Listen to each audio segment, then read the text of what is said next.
Muito boa noite, gente. Nossa, mas tá tão desanimado esse boa noite. Não jantaram antes de vir para cá? Não. Então deve ser isso, é fome, né? Então vamos dar uma boa noite aos companheiros que nos assistem pela internet, né? Vamos? Uma salva de palmas para eles.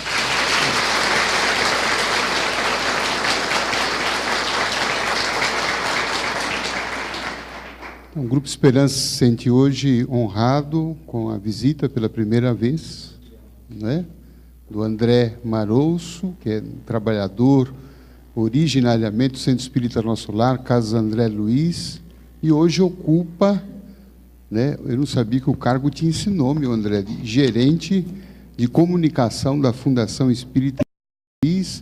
Na verdade, hoje o André é quem está à frente dirigindo a Rádio Boa Nova e a TV Mundo Maior. Então, já tem feito em pouco tempo um trabalho primoroso, ampliando a difusão da programação que a Fundação Espírita André Luiz tão primorosamente tem ao longo da sua história feito, levando o espiritismo não só ao centro espírita, mas também através de todos os canais de comunicação. E o André tem trabalhado arduamente para que a programação da rádio e da TV estejam cada vez mais presente, né, nas redes sociais, que particularmente acho que hoje o grande canal de comunicação. Além de ser, né, essa tarefa junto à Fundação, o André também é psicanalista e hipnoterapeuta. Você vai fazer alguma sessão pública de hipnose hoje? Aqui não. Né? Pós-graduado em psicologia, orador, palestrante espírita, e também a grande vocação dele, que é o cinema, né, André? É a paixão dele, e ele dirigiu aqui o Filme dos Espíritos, Causa e Efeito e Nos Passos do Mestre. Esse é o mais recente, aquele documentário sobre Jesus de Nazaré. E está com outros projetos aí também para o cinema. Então, é um homem talentoso, inspirado, com muitos conceitos, e a quem nós vamos receber agora com uma salva de palmas.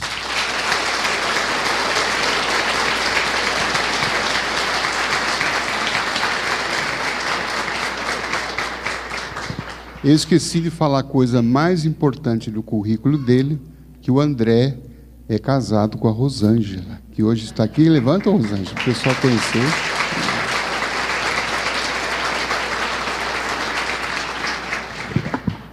O título mais importante ele esqueceu de falar: endividado no espírito e na matéria. Boa noite, meus irmãos e minhas irmãs. Alegria enorme vir pela primeira vez aqui para falar no Grupo Esperança, esse grupo que é tão importante, né, para nós que atuamos na divulgação espírita. O grupo é tão representativo neste trabalho de levar a luz e o amor a todas as criaturas da terra, né? Meus irmãos, minhas irmãs, começar essa palestra dessa forma como a gente começa, né? Antecede, na verdade, é uma delícia, né? Começar com música, a gente já entra em alfa, por assim dizer, né? E assim é um encontro com Jesus, é sempre um encontro de festa. Imaginemos, Jesus, quando esteve conosco, ele precisou só de 3 ou 4 anos para mudar a história do planeta, entre antes dele e depois dele.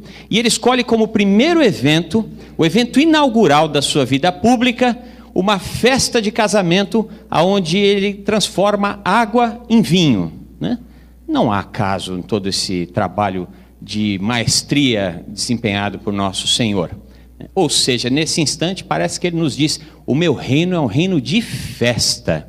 Se fosse o contrário, ele teria escolhido como primeiro evento um funeral, um velório, onde ele transformaria a água em chá de carqueja, né?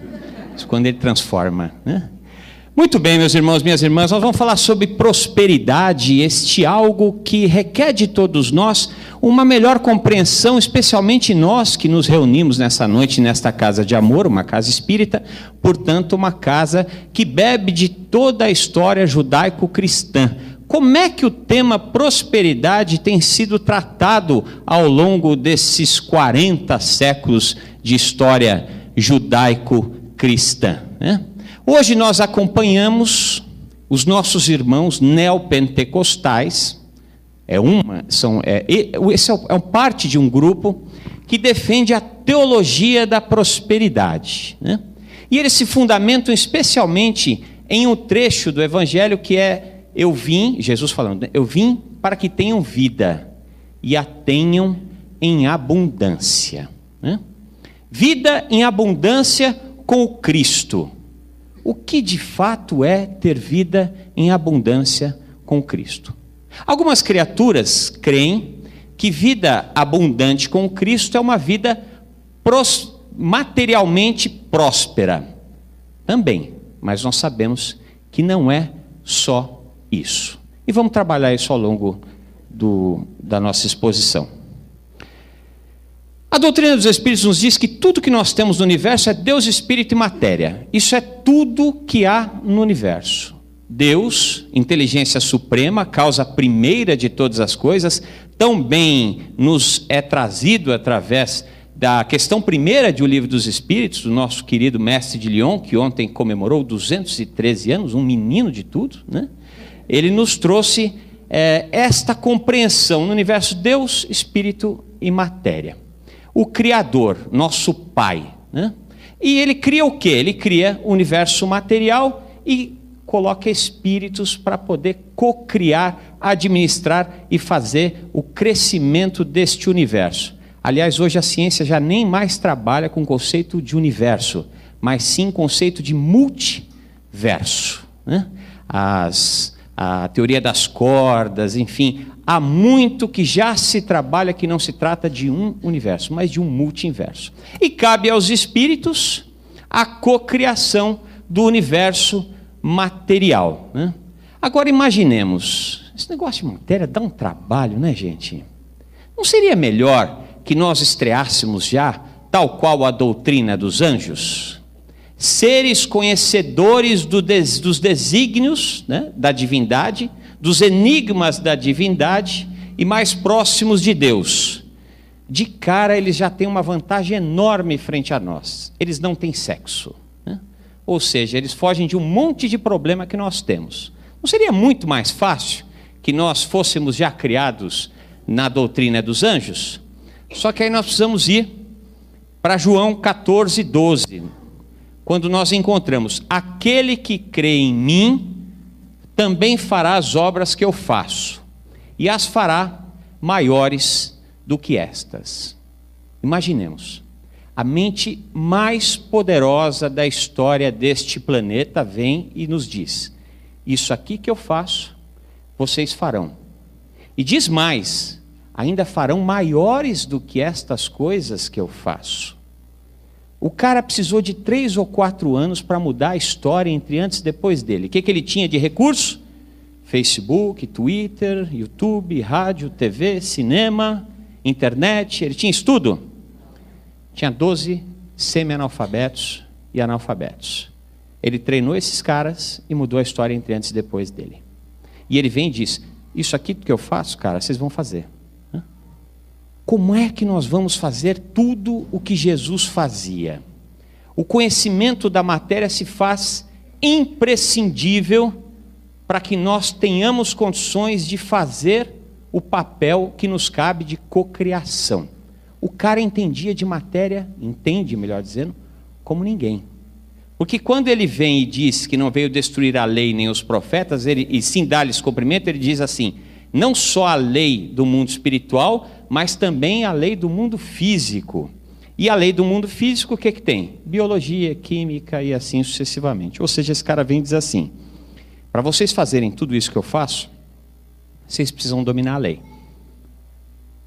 Quando ele impunha as mãos na direção de alguém e curava, ele ali demonstrava um profundo conhecimento de química, porque ele manipulava as energias, um profundo conhecimento de biologia, alterava as células da criatura que estava sendo atendida, e assim sucessivamente. Ele entendia de administração de empresas, ele entendia como ninguém de marketing, ele entendia como ninguém de pedagogia, enfim, domina todas as áreas do pensamento humano, algo que só nos é capaz.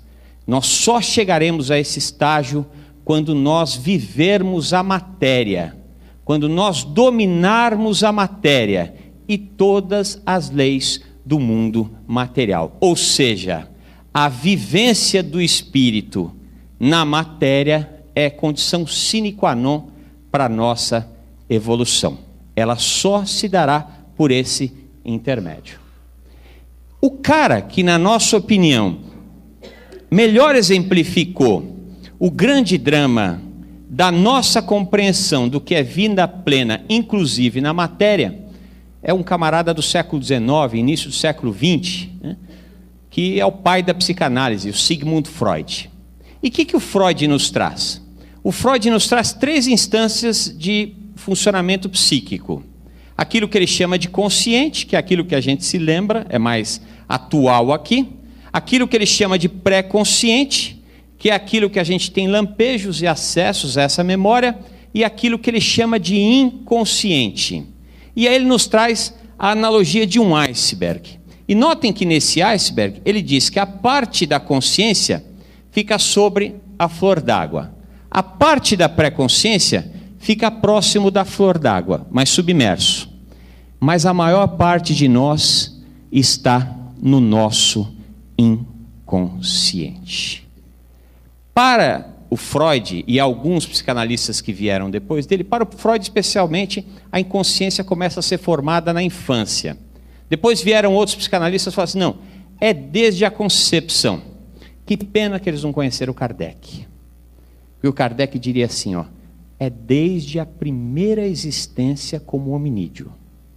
No instante em que a lei divina estava na nossa consciência, está lá na Gênese bíblica, né?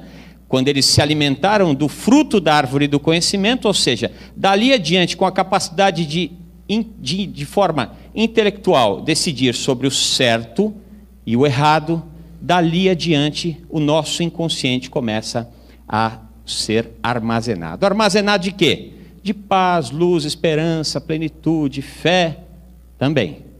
Mas de medos, traumas, dramas, desencantos, desencontros e assim sucessivamente. Eu gosto de fazer uma analogia da reencarnação com um computador, né? Eu vou até me aproximar do computador para a gente ficar mais fácil para eu explicar. Imaginemos que todos nós somos um computador. Quando a gente compra o computador, esse computador está voando baixo. A gente baixa os softwares, eles rodam, que é uma maravilha. Depois de um tempo, ele já começa a ficar um pouco lento. Depois de 2 anos, ele não roda mais, já não tem mais a mesma velocidade. O que a gente faz? Formata, né? Troca vocês que estão cheios de dinheiro. A gente não. A maior parte de nós formatamos e ganhamos mais um tempinho com ele, né? A gente reinstala o sistema operacional. A reencarnação é algo parecido com isso. Eu vou fazer um exercício aqui. É difícil para vocês entenderem isso, mas vamos fazer um esforço. Só digamos que a gente vive num país com um alto número de corrupção. Fazemos de conta, né? Suécia, por exemplo, né? Digamos que, não sei se você sabe, a Suécia tem um alto nível de corrupção, né? E aí lá na Suécia a gente trabalha para a Petrosuécia, ou a gente trabalha para a Free Suécia, que é uma empresa de proteína animal, ou nós somos políticos lá na Suécia. E a gente andou fazendo umas bobagens, né? E a Polícia Federal da Suécia, não sei se vocês sabem, é terrível. E a gente descobre que a Polícia Federal está no nosso encalço. O que a gente faz? A gente pega o nosso computador e a gente formata o nosso computador, né? Aí chega o japonês da Suécia, da Federal, no nosso escritório, pega o nosso computador, leva e bota na mão de um desgranhento de 20 anos de idade, que faz voltar os vestígios que estavam no HD. Reencarnação é mais ou menos a mesma coisa. O nosso sistema operacional estava empacando. Nós fomos formatados. Mas tem uma lei, na natureza nada se perde. Tudo se transforma. No caso em questão, o que transforma mesmo é o amor. Então o que o Criador espera de nós, que no momento que nós somos formatados, né, os usuários da máquina inicial, que é papai e mamãe, tenham condições de colocar na área de trabalho do nosso sistema operacional amor, paz, fé, esperança, plenitude e assim sucessivamente. Porém, nas subpastas do sistema operacional, escondidinho, no nosso inconsciente, estão os medos, os traumas, os dramas, as fobias e assim sucessivamente. Aí vem um poeta, Renato Russo, e nos diz: você pensa que seus pais sabem de tudo. Isso é um absurdo. São crianças como você. O que você vai ser quando você crescer? Nossos pais falharam conosco, nós falhamos com os nossos filhos e assim sucessivamente, porque somos seres infantes no processo de crescimento. Ou seja, como não é possível instalar, no estágio que nós nos encontramos, só pasta de trabalho de amor, infelizmente as nossas pastas, né, mal resolvidas vêm para a área de trabalho. Já aconteceu certamente com alguns de vocês aquilo assim: se algum dia eu passar por tal situação, eu vou agir X. E quando acontece, a gente age Y. Vou dizer, por exemplo, o que aconteceu comigo. Sempre disse: o dia que eu for assaltado, eu não reajo, eu entrego tudo. Quando fui assaltado, o que aconteceu? Reagi. Porque no inconsciente houve uma mensagem que bagunçou completamente o inconsciente. Ou seja, o que Freud e outros psicanalistas estão nos trazendo é que o inconsciente tem força ativa no nosso consciente. É a maior parcela de nós. O que é que está no nosso inconsciente quanto à vida próspera com o Cristo? Para mim, o cara que melhor explicou o inconsciente é o Pato Donald. É o doutor de inconsciente. Nesse episódio em questão, o Pato Donald acorda e tem que ir para a escola, né? E aí o que acontece? O bonzinho vem e fala para ele: você tem que ir para a escola, você tem que estudar para você crescer, para você ser alguém, e assim sucessivamente. E o malvado vem e fala: não, você tem que curtir a vida, vamos pescar, vamos passear, vamos jogar futebol. E ele fica negociando com esses dois senhores. Isso acontece conosco? Só o tempo inteiro. Porque nós temos as nossas necessidades materiais, que muitas vezes fazem o papel do diabinho. E nós temos as nossas regras morais, religiosas, culturais, que muitas vezes fazem o papel de anjinho. Mas às vezes elas também fazem o papel de diabinho. Essa questão da prosperidade, ela começa a ser trazida por nós 20 séculos antes de nosso Senhor. Nós encontramos 20 séculos antes de nosso Senhor o profeta Abraão, na verdade o médium Abraão, encarnado por assim dizer, né? E a Bíblia nos traz que ele vivia numa região bastante inóspita, passando por muitas dificuldades em razões climáticas. Então tinha problemas para plantio e para criação. Ele vai para o Egito para buscar uma vida melhor. A Bíblia, numa das partes mais voltadas para a TV Fama, né, dizem que ele era casado com uma mulher que parava qualquer avenida daquelas cercanias, Sara. E ele, conhecedor de como o homem é um bicho bobo, ele fez um acordo com Sara. Nós vamos ao Egito, homem sendo bobo do jeito que é, o faraó vai se encantar pela sua beleza. Se ele souber que nós somos marido e mulher, nós não vamos ter ganhos com isso. Então diremos ao soberano do Egito que nós somos irmãos. Dito e feito, ele foi profético. O faraó pirou na maionese por Sara e começou a dar presentes para ela e para o seu irmão. Só que desde aquela época, 20 séculos antes de Jesus, mentira já tinha pernas curtas, e um dia a casa caiu. Na calada da noite, Abraão pegou Sara e voltou para sua terra fugido, só como ele não era bobo, ele levou consigo os presentes que havia ganhado. Entre esses presentes, especiarias, tecidos, joias, temperos e escravos. e entre esses escravos uma escrava chamada Agar. Por essa ocasião, Sara teimava em não engravidar. Pela lei judaica, a mulher é obrigada a dar filhos para o seu marido. Se ela não o fizesse, o marido podia abandoná-la, ficando com tudo que a ela pertencia. Sara, como não era boba, chegou para Abraão e falou assim: meu filho, faça um sacrifício, deite-se com Agar e tenha seus filhos. Ele fez este grande sacrifício, deitou-se com Agar e nasceu Ismael. Só que pouco tempo depois, Sara também veio a engravidar e nasceu Isaque. Nesta ocasião, o médium Abraão já havia entrado em contato mediúnico com a entidade que ele chamou de Deus, que para nós espíritas não era propriamente dito Deus, mas uma alta entidade hierárquica, moral e espiritual. Quem sabe o próprio Jesus, quando 20 séculos mais tarde vem e nos diz: em verdade vos digo, que antes que Abraão existisse, eu sou. Notem que ele não disse eu era, eu fui, eu seria. Eu sou, ou seja, eu já sou isso aqui antes de Abraão. Para nós, nesse instante, Jesus está assinando todo o planejamento estratégico da árvore judaico-cristã. E essa primeira assinatura é com Abraão. E aí Jesus diz para Abraão: porque toda esta terra que vês, te hei de dar a ti e a tua descendência para sempre. Toda esta terra vai ser tua e dos teus filhos. O que eles entenderam? Poder, matéria. E aí Sara provavelmente se colocou a pensar: tudo bem, vai ser dele e dos filhos dele, mas espera aí, dos filhos dele comigo ou com ela? Para evitar a confa, ela mandou que Abraão expulsasse de suas terras Agar e o filho Ismael. Ele assim o fez.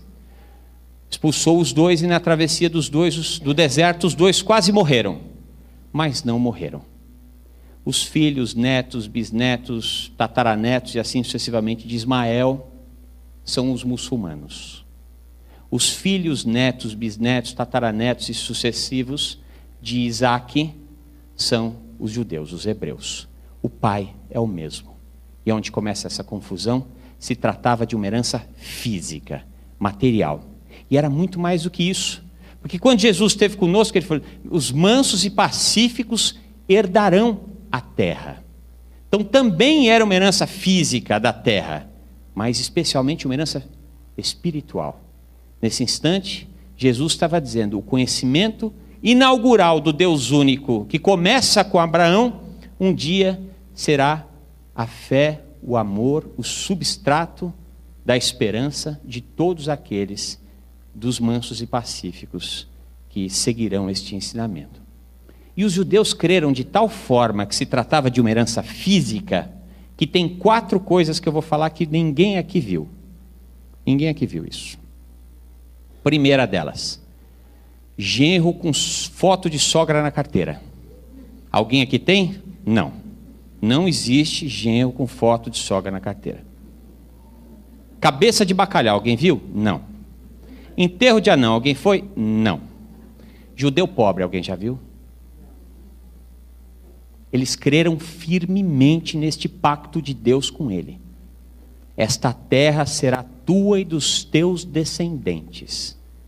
Creram de tal forma que eles não abrem mão de uma vida próspera materialmente falando. Só que nós sabemos que se tratava de muito mais do que isso. Em Deuteronômio 5, 6, 7, capítulo 5, versículos 6 e 7, nós encontramos o primeiro mandamento: eu sou o Senhor teu Deus, que te tirei da casa de servidão do Egito. Não terás outros deuses diante de mim. Primeira vez que eu estudei isso, estava no colégio de freira, estudava no colégio de freira, era uma maluquice, porque eu estudava segunda a sexta no colégio de freira, no domingo eu ia para o terreiro de Umbanda. Então imagina a cabeça da criança,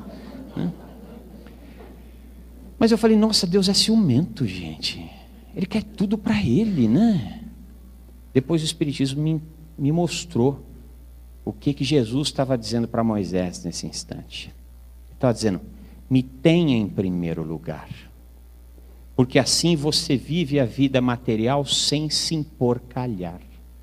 Porque Deus é fé, é amor, é temperança. Todas as vezes que nós colocamos o mundo material acima do mundo espiritual, ao descontrole, à doença, ao medo e assim sucessivamente. Então, em Deuteronômio, as coisas começam a ficar um pouco mais claras e clareiam definitivamente quando vem nosso Senhor ter conosco. Este trecho é um trecho tão importante do Evangelho que ele é encontrado nos 3 principais evangelistas. Só João não tratou do texto, que é a parábola do jovem mancebo, né? E o que a história vem nos trazer acerca do jovem mancebo? Um jovem muito rico, que vai ter com Jesus. E aí, ele chega para Jesus e fala assim: olha, eu faço tudo direitinho, eu sou o cara, eu sou sensacional, eu sou o suprassumo, eu ajudo nas obras do judaísmo, eu ajudo os necessitados, eu cuido dos meus pais, eu cumpro com as minhas obrigações judaicas, o que mais me falta para eu chegar no reino de Deus? Qual a resposta que ele esperava de Jesus? Falta nada, cara, você é o cidadão, vai subir em primeira classe rapidinho, né? Só qual que é a surpresa dele quando Jesus conhece o psiquismo de todo mundo. Ele vem e fala para ele assim, ó, pega tudo que você tem, vende, dá aos pobres e me segue. E o que o jovem mancebo fala para ele? Não está no Evangelho, mas eu sei. Nem a pau juvenal.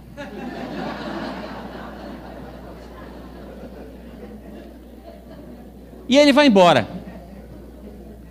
Agora pensemos, 21 séculos atrás, era possível criar um software e ficar rico aos 20 anos de idade? Não. Então a pessoa ficava rico, velho era 40 anos, naquela época. Tinha que ralar muito para conseguir, ou seja, aquele dinheiro provavelmente caiu de mão beijada para ele. E ele não tinha bagagem moral, intelectual, espiritual para lidar com aquilo. Então Jesus faz a provocação para ele, embora sabendo que a resposta dele seria nem a pau juvenal. E ele vai embora. E aí Jesus vem e diz assim: é mais fácil um camelo passar pelo buraco de uma agulha do que um rico entrar no reino dos céus. E aí nós estamos pegos, né? O que vem para o nosso inconsciente nesse momento? Ter vida material plena não é de Deus. Ter vida material plena não é de Deus, porque um rico não entra no reino de Deus. Só que aí nós precisamos ir na explicação teológica. Existem duas, né? Uma delas é que camelo era um fio feito com o pelo do bicho. Tinha uma dificuldade de passar pelo buraco da agulha, mas passava. E a que eu mais gosto, a explicação teológica que eu mais gosto, é que as cidades eram muradas e haviam as portas de acesso às cidades. Era uma época muito mais hostil que a atual. Os camelos chegavam carregados e não passavam pela porta, pelo buraco da agulha. Então eles tinham que descarregar o camelo, passava o camelo, carregava o camelo do outro lado. Dava um trabalho grande, mas o camelo entrava. Ou seja, nós precisamos compreender esse tema, entrar no reino dos céus com uma outra roupagem. Eu fui dar essa palestra uma vez, terminou. Aí a pessoa chegou para mim e falou assim: olha, eu sofro muito. Eu falei: sofro demais da conta. Mas por que você sofre muito? Porque eu tenho muito dinheiro. E eu quase falei assim para ela: eu tenho uma conta bancária que resolve esse problema. Passo o número para você agora. O exorcismo é pleno, né? Mas eu sofro demais. Eu tenho muito dinheiro, eu moro numa belíssima cobertura, eu tenho um carro sensacional, e eu sofro porque tem muita gente que não tem nada. E eu não sei mais o que fazer, porque eu mantenho essa casa espírita, é uma casa espírita até grande. Eu dou emprego para não sei quantas pessoas, mas eu não consigo superar isso, né? Aí guardadas as gigantescas proporções, eu dei uma de Jesus, né? Pega tudo que você tem, vende e dá aos pobres, né? E segue Jesus, né? Ela parou e eu falei: sério, pega tudo que você tem, está te fazendo mal, você está sofrendo com isso, vende e dá aos pobres, vai viver numa comunidade qualquer, e depois de um ano guarda um dinheirinho, e depois de um ano vai visitar a África, você vai ver que as crianças continuarão passando fome. viva com plenitude a condição material que você alcançou. E transforme esta condição nisso que você já está transformando. Emprego, espiritualidade e assim sucessivamente. Viva em paz. Mas qual que é o drama? Nesse instante, quando a gente lê isso de forma rasa, a gente entende que rico não entra no reino dos céus. Este outro trecho é profundamente significativo para o nosso estudo dessa noite. É a parábola do celeiro. Um fazendeiro faz uma plantação gigante e a colheita é muito maior daquilo que ele esperava colher. Ele olhou para o celeiro dele, o celeiro dele não tinha condições de armazenar a colheita. O que ele faz? Destrói o celeiro e faz um celeiro gigantão, pega toda a colheita, coloca lá, e aí em Lucas 12:18, ele diz assim: direi à minha alma, alma, tens em depósito muitos bens para muitos anos, descansa, come, bebe e folga, ponto. E onde é que está o erro aí? É só um erro ortográfico. Esses dois trechos a seguir, não se pode seguir a Deus, servir a Deus e a Mamon no Evangelho segundo o Espiritismo. Vamos reformular isso aqui. Vamos dizer que está assim, ó. Direi à minha alma, alma, tens em depósito muitos bens para muitos anos. Descansa, vírgula, come, vírgula, bebe, vírgula, folga e trabalha e estuda e folga e trabalha e estuda e cai e levanta e acredita e sonha e realiza. Tem algum erro aí? Nenhum. O problema é o folga e ponto. Sabe aquela criatura que sonha em se aposentar para ir para a beira do rio pescar? Ela acha que ela vai sozinha, mas ela não vai. Ela vai com um alemão chamado Alzheimer. Porque o ser humano vive de meta, de objetivo, de sonho, de projeto. Então, se você está no estágio de ir para o rio pescar, gente, pelo menos vai cuidar de uma samambaia. Para deixar a samambaia mais linda do mundo, mas pelo menos de uma samambaia. Vai cuidar. Dessa palestra no interior de São Paulo, Rio Claro, quando terminou, tinha uma senhora, mais ou menos para esse lado, bem madura, por assim dizer. Ela sorriu para mim, quando terminou a palestra, falou: estou fazendo um curso de filosofia. Falei: que maravilha. Aí ela complementou: online. 86 anos. E o ano que vem eu vou inaugurar minha creche. E daqui a 2 anos eu vou visitar os meus amigos na Europa. E ela vai fazer tudo isso. Porque ela não aceita folga, ponto. Ela aceita folga, estuda, trabalha, cai, levanta, realiza, sonha. Este é o único problema desta parábola tal qual nos é encontrado. Agora em Mateus é a parábola dos talentos, que eu acho que é uma verdadeira aula de prosperidade. Um senhor saiu em viagem e 3 dos seus servos, ele entregou talentos a 3 dos seus servos. A um ele entregou 5, este 5 foi, granjeou outros 5, portanto conseguiu 10. A outro ele entregou 2, esse cara fez a mesma coisa, conseguiu outros 2. A um vagabundo ele entregou 1. O que esse cara fez? Debaixo da terra. Depois ele volta, o que ele tinha entregado 5, devolveu 10. O que ele tinha entregado 2, devolveu 4. E o vagal entregou 1. Aí eu pergunto: o que nós estamos fazendo com os talentos que Deus nos deu? Nós estamos enterrando ou nós estamos multiplicando? E notem a sapiência do Senhor na distribuição dos talentos. Vocês imaginaram se ele tivesse entregado 5 para o que ele entregou 1? Ele entregou 5 para quem ele sabia que conseguiria outros 5. 2 para quem ele sabia que conseguiria outros 2. O que nós estamos fazendo com os talentos que nós recebemos na nossa atual romagem terrena? Existe a tal da lei de atração, que para alguns fazem meio que não curtem muito, né? Isso é coisa de autoajuda, né? Não tem explicação científica para a lei de atração. Será que não tem? Por exemplo, nós temos um ímã, nós temos um metal. Há um espaço entre eles. Inevitavelmente a força faz com que haja uma atração. Nós estamos vendo essa força? Não. Mas ela existe. Se o nosso corpo é alçado, o que acontece? Ele cai. Nós estamos vendo a força que faz com que o corpo seja atraído pela terra? Não. Ele existe.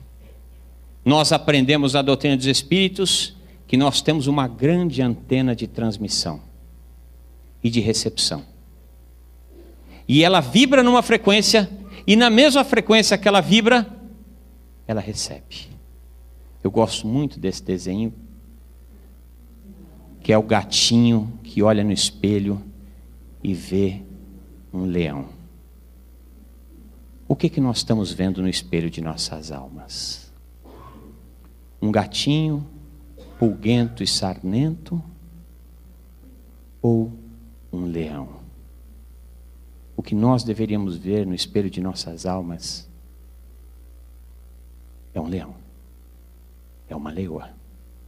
Porque se isso tudo que nós estamos falando aqui essa noite não existir, se esse negócio de espiritismo, mediunidade, reencarnação for tudo mentira, ainda assim só tem leão e leoa aqui. Porque na batalha pelo óvulo, vocês venceram milhões. Então todos nós deveríamos olhar no espelho de nossas almas e nos vermos tal qual somos, leões. E para a gente falar mais de lei de atração, estes são os dois maiores doutores de lei de atração que eu conheço. Aqueles muito jovens não se lembrarão, mas aqueles que têm mais ou menos a minha idade, perto de 30 anos, estão rindo o quê? Lip Hardy, né?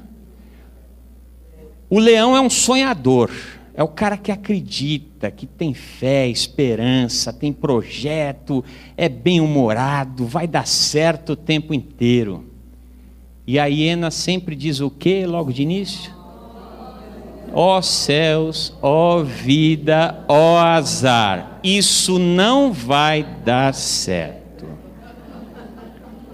Nesse episódio em questão, eles estão numa jangada em alto mar, nada de um lado e do outro, e o leão o tempo inteiro, mas fica tranquilo, daqui a pouco a gente vai achar uma ilha maravilhosa. E a hiena fala o quê? Seremos comidos por tubarões. E eles avistam uma ilha. O leão fala o quê? Vai ser uma maravilha. Oásis, leoas maravilhosas, frutas, um povo maravilhoso, né? E a hiena fala o quê? Serão canibais. Nós temos na nossa mente o Lip e o Hardy o tempo inteiro. Vão matar a hiena? Vão matar a hiena? Não, não vamos matar a hiena. Vamos alimentar os dois animais. Só que vamos dar alface para a hiena e contrafilé para o leão. Porque sem a hiena, o leão teria morrido no primeiro episódio.